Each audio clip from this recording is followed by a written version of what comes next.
Welcome to the course on getting organized with Mavericks. When it comes to getting organized, I'm referring to getting organized with your files. Most of the work that we do on our Macs has to do with the files that we create, where we save them, how we access them, how we find them, what happens if we lose them, how to move them, and so forth. So this course will be focusing on your files. Now, OS X has a number of features that will help you work with your files. Things like the sidebar on the left-hand side, where it's not only available from the Finder, but it's also available from applications.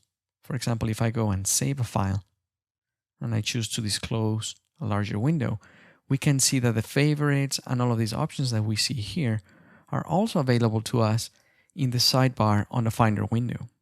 Other features that we're going to be covering in this course have to do with searching. By using Spotlight, you can find your files much quicker. We'll be able to get fairly advanced into Spotlight, where we'll be able to create fairly advanced search criteria and then use that to our own advantage to organize our files and locate our files. Apart from using Spotlight, we're going to be using some other advanced technologies, things like Time Machine, where we can browse through a history of backups that have been saved for us automatically.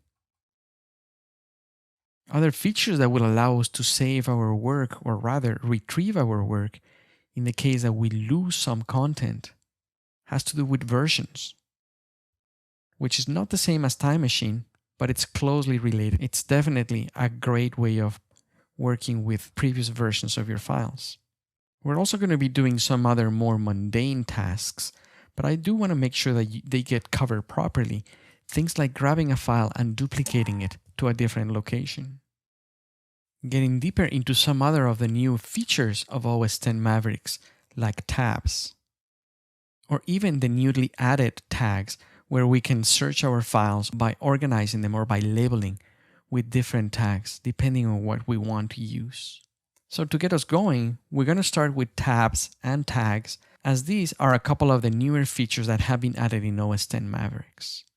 So without further ado, let's get going.